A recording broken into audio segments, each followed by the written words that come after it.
तो दोस्तों नमस्कार, कैसे हैं आप सभी। एक बार फिर से स्वागत आपका हमारे यूट्यूब चैनल पे। तो यहाँ पे हम बात करने वाले हैं हेमवती नंदन बहुगुणा गढ़वाल यूनिवर्सिटी से affiliated college DAV PG college Dehradun के बीएड के न्यू एडिशंस के बारे में।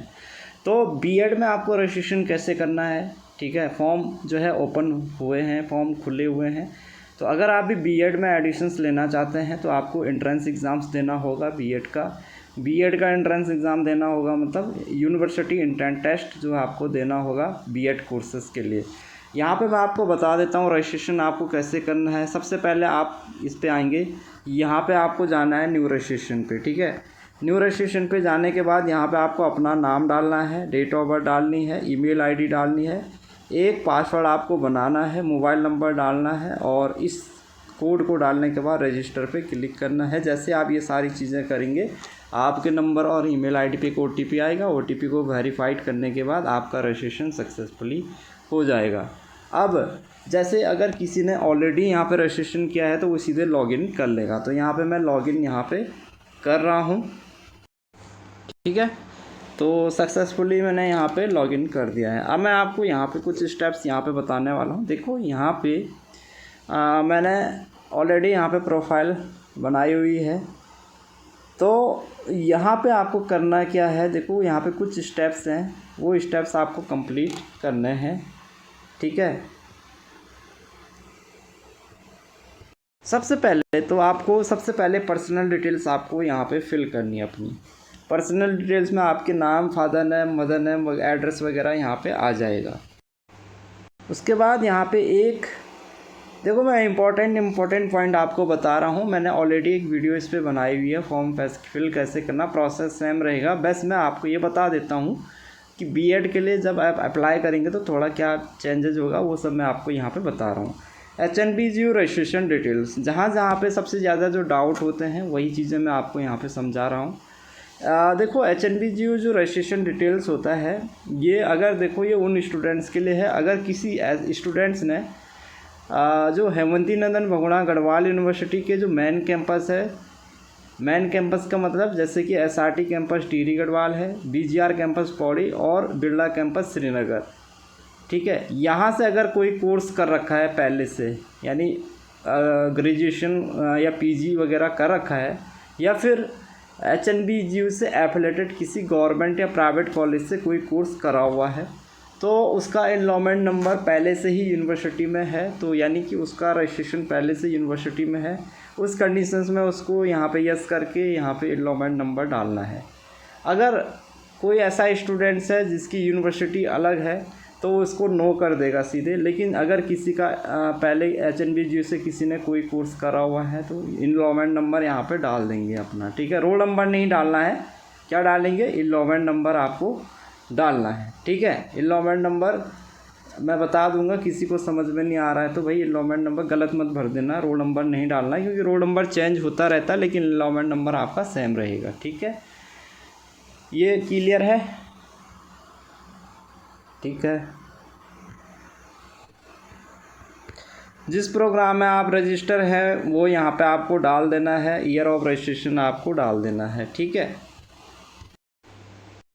उसके बाद यहाँ पे कुछ और भी हैं, बैंक डिटेल्स यहाँ पे पूछेगा, तो बैंक डिटेल्स आपको एकदम करेक्ट फिल करनी है। क्योंकि बैंक डिटेल इसलिए फिल करनी है कि अगर बाई चांस कोई फ़ी रिफ़ंड होती है तो वही उसी बैंक अकाउंट में आपकी जाती है, या फिर आप जैसे एडमिशन्स हो जाता है तो बाद में जैसे आप स्कॉलरशिप के लिए अप्लाई करते हैं तो इसी बैंक अकाउंट में आपकी स्कॉलरशिप की अमाउंट आती है। तो इसलिए बैंक जो डिटेल्स होगी वो अपनी, अगर कोशिश करना जो बैंक अकाउंट हो आपका इंडिविजुअल हो, अपना हो, पर्सनल हो, और पर्सनल बैंक अकाउंट हो और जो है उसको आप रेगुलर यूज़ करते हो, एक्टिव हो और उसको आप यूज़ करते हो, ठीक है। और अगर आपके 2 अकाउंट हैं तो आप ऐसे अकाउंट को वहाँ पे दीजिएगा जिसमें बैलेंस कम रखते हैं, ठीक है। तो ये है। बाकी यहाँ पे कुछ अदर डिटेल्स में जैसे PWBT कैटेगरी है, कश्मीरी माइग्रेंट है, चिल्ड्रंस आर्म फोर्स पर्सनल है, एक्स सर्विसमैन है, डिपेंडेंट फ्रीडम फाइटर है, स्पोर्ट्स कोटा है, ये आपको अपने अकॉर्डिंग जो है यहाँ पे फिल करना है। इसके अलावा अदर डिटेल्स में आपसे पूछता है कि भाई आपको कोई बीमारी है, आपके पास में NCC सर्टिफिकेट है, क्या आपने NSS कैंप किया है, ये चीज़ें यहाँ पे आपकी पूछता है। लैंग्वेज प्रोफेंसी में आपके पास में आप कौन कौन सी लैंग्वेज को जानते हैं, इंग्लिश, हिंदी वगैरह, ठीक है। नीचे डॉक्यूमेंट्स का साइज़ होगा, डॉक्यूमेंट का जो साइज़ है 10 KB से 500 KB के बीच में रखना है, ठीक है। PDF में भी आप अपने डॉक्यूमेंट्स को अपलोड कर सकते हैं। अगर डॉक्यूमेंट्स अपलोड करने में कोई भी दिक्कत होगी तो आप मुझे मैसेज कर देना है, कॉन्टैक्ट नंबर दे रहा हूँ, ठीक है, 8171487246, ठीक है। ओनली देखो भाई मैसेज तभी करना है कि जब आपके पास में रीज़नेबल रीज़न हो, ठीक है। अब छोटे छोटे रीजंस के लिए मैसेज करने की ज़रूरत नहीं है यहाँ पे। अगर आपका फॉर्म वाकई में आप फॉर्म फिल करना चाहते हैं और आपका फॉर्म फिल नहीं हो रहा है, आपको प्रॉब्लम आ रही है, तो आप कांटेक्ट या मैसेज कर सकते हैं मुझे। यहाँ पे मैंने डॉक्यूमेंट्स अपलोड कर रखे हैं, ठीक है। प्रोफाइल्स आपको कंप्लीट करने के बाद आप प्रोग्राम सेलेक्ट करना है, फिर प्रोग्राम शेड्यूल। तो यहाँ पे प्रोफाइल आपको क्या जो है क्लिक जो है अपनी प्रोफाइल एकदम फिल कर देनी है, एकदम से करेक्ट फिल करनी है। और ये ध्यान रखना है कि जो प्रोफाइल होगी आपकी उसको आप बिल्कुल भी गलत नहीं फिल करेंगे, ठीक है। और जैसे यहाँ पे आप एक से ज़्यादा कोर्स के लिए भी अप्लाई कर सकते हैं। अब जैसे मैंने यहाँ पे ऑलरेडी आपके सामने दिख रहा है कि मैंने B.Ed साइंस स्ट्रीम में ऑलरेडी यहाँ पे अप्लाई किया हुआ है, लेकिन फ़ीस यहाँ पे सबमिट नहीं की है, इसलिए अब नॉट सबमिटेड दिखा रहा है। क्योंकि मैं केवल आपको एक डेमो के लिए वीडियो बना रहा हूँ, तो मैं हर फॉर्म में फ़ीस सबमिट नहीं कर सकता, क्योंकि हर फॉर्म में अगर मैं फ़ीस सबमिशन करने लग जाऊँ तो 1000 रुपये का एक बार एक एप्लीकेशन फॉर्म की फ़ीस जो है 1000 रुपये है। ऐसे मैं 20 फॉर्म सबमिट करूँगा तो 20,000 रुपये मेरे वैसे ही लग जाएंगे, ठीक है। इसलिए मैं आपको यहाँ पे ये नहीं कर सकता। अब यहाँ पे ये चीज़ें होगी। अब मैं यहाँ पे कोशिश कर रहा हूँ, मैं यहाँ पे एक और प्रोग्राम्स में अप्लाई कर रहा हूँ। प्रोग्राम लेवल्स मैंने यहाँ पे डाल दिया। अब ये ध्यान देंगे जो B.Ed आता है वो आपका बैचलर लेवल में आ जाता है, ठीक है। हालांकि आप उस कोर्स को UG के बाद करते हैं, ग्रेजुएशन कंप्लीट होने के बाद करते हैं, लेकिन वो जो कोर्स आता है वो UG कोर्स के अंडर में आएगा। बहुत सारे जो है स्टूडेंट्स होते हैं जिनको ये पता नहीं रहता है और वो ज़बरदस्ती कहते हैं कि सर ये तो PG कोर्सेज़ है, PG में आएगा, क्योंकि हमारा BSc BA BCom कंप्लीट हो चुका है और हम B.Ed कर रहे हैं तो हाँ ये तो PG में आना चाहिए। ऐसा नहीं है भाई, ये PG कोर्सेज़ में नहीं आएगा, ये आपका UG कोर्सेज़ में आता है। PG कोर्सेज़ में M.Ed आता है, मास्टर ऑफ एजुकेशन। तो क्या करेंगे आप यहाँ पे UG कोर्स आप सेलेक्ट करेंगे, ठीक है भाई। UG कोर्स आपको सेलेक्ट करना है। DAV PG कॉलेज देहरादून के लिए B.Ed के लिए कैसे रजिस्ट्रेशन करना है वो प्रोसेस मैं बता रहा हूँ, बिल्कुल भी कन्फ्यूजन नहीं होनी चाहिए, सेम प्रोसेस करना है। बेसिक जो डिटेल्स है, profiles details, other details, bank details, ये आपको पता है, आप अपने अकॉर्डिंग जो आपकी डिटेल्स है वो फिल करनी है, ठीक है। मेरी डिटेल्स मैंने फ़िल कर दी, आपको अपनी डिटेल्स फिल करनी है, ठीक है, उसमें कोई कन्फ्यूजन नहीं है।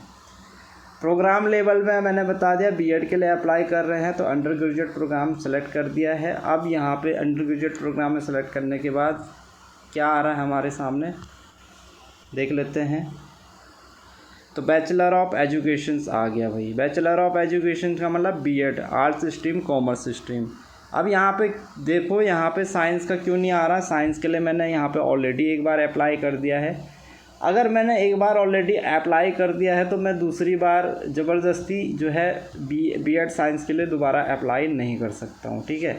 मैं आपको क्या बता रहा हूँ, देखो यहाँ पे आपको करना क्या है, आपको करना कुछ नहीं है। यहाँ पे आपसे कॉलेज का नाम नहीं पूछेगा, आपको सिर्फ जो है जो कोर्स, जिस कोर्स में एडमिशन्स लेना है उस कोर्स को आपको सेलेक्ट करना है। आपको एंट्रेंस एग्ज़ाम्स क्लियर करना है। एंट्रेंस एग्ज़ाम्स अगर आपका क्लियर हो जाता है उसके बाद फिर से एक समर्थ पोर्टल पे रजिस्ट्रेशन की प्रोसेस चलती है यूनिवर्सिटी की, वहाँ पे आपको कॉलेज वगैरह डालने होते हैं, ठीक है। तो ये बिल्कुल कन्फ्यूजन नहीं होगा। कहीं ये सोच रहे होंगे, कई स्टूडेंट्स फॉर्म फिल करेंगे तो वो ये सोचेंगे कि यहाँ पे DAV PG कॉलेज देहरादून का नाम क्यों नहीं आ रहा है। तो DAV PG कॉलेज देहरादून या जो राठ महाविद्यालय पौड़ी गढ़वाल है या दयानंद सोमन ट्रेनिंग कॉलेज देहरादून है, जो कि B.Ed के गवर्नमेंट कॉलेज हैं, इन कॉलेजों का नाम यहाँ पे इंडिविजुअली आप नहीं आएगा। यहाँ पे आपको करना क्या, कुछ नहीं है। यहाँ पे आपको जिस कोर्स में एडमिशन्स लेना है, अब जैसे बीएड में आपको एडमिशन्स लेना है साइंस स्ट्रीम में, तो साइंस में आपने फॉर्म ले लिया और सबमिट कर दो, उसको पेड कर दो। अब जैसे मुझे बीएड करना है फिर आर्ट स्ट्रीम से भी, तो मैंने आर्ट्स यहाँ पे चूज़ कर दिया है। अब यहाँ पे क्या लिखा आ रहा है, ये लिखा आ रहा है कि भाई आपकी जो यूजी होनी चाहिए, बैचलर डिग्री होनी चाहिए, इन सब्जेक्ट के साथ होनी चाहिए, इतने परसेंटेज के साथ, 55% के साथ में होनी चाहिए। ठीक है, ये पढ़ लेना। ठीक है, उसके बाद इसको प्रोसेस कर लेंगे। देखो भाई, प्रोसेस करने के बाद अब आपके पास में 5 स्टेप्स यहाँ पे हैं।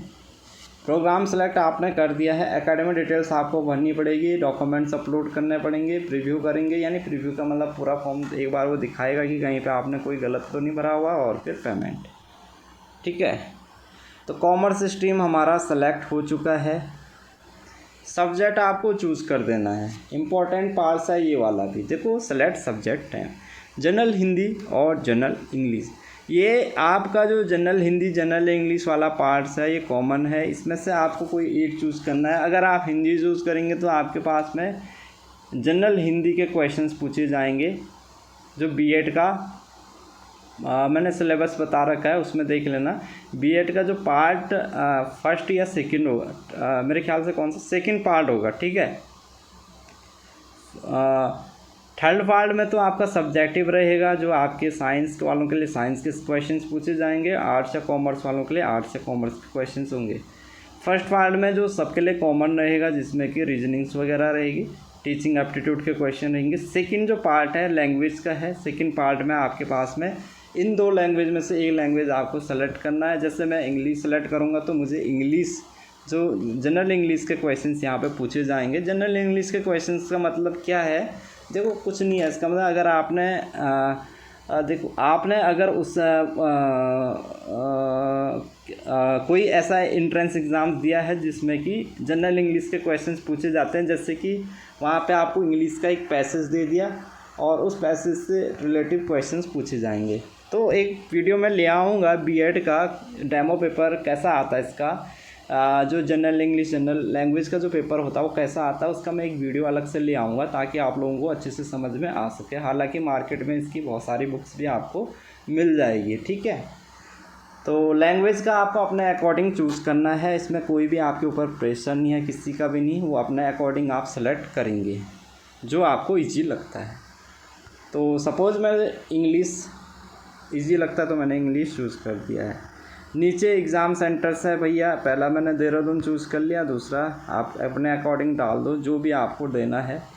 ठीक है, एग्ज़ाम सेंटर से आपको सेलेक्ट कर देना है। ये आ गया। अब ये हमारा हो गया bachelor of education commerce stream. ठीक है, अगर आपको इसको अपडेट करना है तो इसको अपडेट करेंगे, और अगर इसको अपडेट नहीं करना है तो इसको सीधे जाके प्रोसेस कर लेंगे। ये मेरा सेव नहीं हुआ, एक बार इसको दोबारा से सेव कर लेते हैं। पहला सेंटर देहरादून, दूसरा सेंटर हरिद्वार। अब इसको नेक्स्ट कर देंगे। एकेडमिक डिटेल्स अब यहाँ पे फिल करनी है। एप्लीकेबल एलिजिबिलिटी क्राइटेरिया, इसको टिक करेंगे। अब यहाँ पे 10th की डिटेल, 12th की डिटेल्स वगैरह यहाँ पे आपको फिल कर देनी है। इसको फिल करेंगे और सेव एंड नेक्स्ट कर देंगे। ठीक है, अगर आपको कोई चेंज करना है यहाँ पे तो अपडेट का ऑप्शंस है, अपडेट कर लेना। अदरवाइज़ अगर आप सब कुछ क्लियर है आपका, तो फॉर्म एकदम करेक्ट फिल करा है तो नेक्स्ट कर देंगे। अपलोड में देखो यहाँ पे फ़ोटो साइज़, सिग्नेचर साइज़ हो गया। जो डॉक्यूमेंट्स वगैरह जो भी अपलोड करेंगे उसको 10 से 500 KB के बीच में रखना है। इसके बाद आपके पास में आएगा प्रीव्यू का ऑप्शंस आता है। ठीक है, प्रीव्यू का क्या आएगा, ऑप्शंस आएगा, इसको आप देख लेना।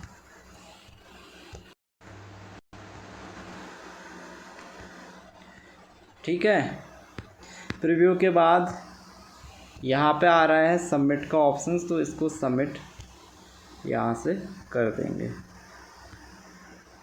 एक बार इसको और सबमिशन से पहले ये आपको जो सबमिट करेंगे तो ये टिक आपको सारे टिक कर देने हैं। अपने सारे टिक करने के बाद इसको पेमेंट गेटवे पे क्लिक करेंगे। पेमेंट गेटवे पे जाएंगे तो आपको सीधे पेमेंट वाले पेज पे ये ले जाएगा। तो इस तरीके से आपको पेमेंट कर देनी है। 1000 रुपये आपको पड़ने वाला है यहाँ पे, 1000 रुपीज़ आपको यहाँ पे पेमेंट करनी है। तो इस तरीके से आपको बीएड का फॉर्म फिल करना है डीएवी पीजी कॉलेज देहरादून का और दयानंद सोमन ट्रेनिंग कॉलेज देहरादून का, राठ महाविद्यालय पौड़ी गढ़वाल का। सेम प्रोसेस है, ठीक है। और यहाँ पे मैंने आपको समझा दिया है। आप जो है यहाँ पे क्या कर सकते हैं, आप जो है जो कोर्स सेलेक्ट करेंगे वो आपके सामने कोर्स आएगा, उसको सबमिट कर देंगे। कॉलेज का नाम यहाँ पे अलग से नहीं आएगा आपको, ठीक है। तो ये था बीएड के जो है फॉर्म की रजिस्ट्रेशन की प्रोसेस। तो आई हो आप सभी को वीडियो समझ में आई हो। तो अगर फिर भी कोई डाउट हो तो आप मैसेज कर सकते हैं।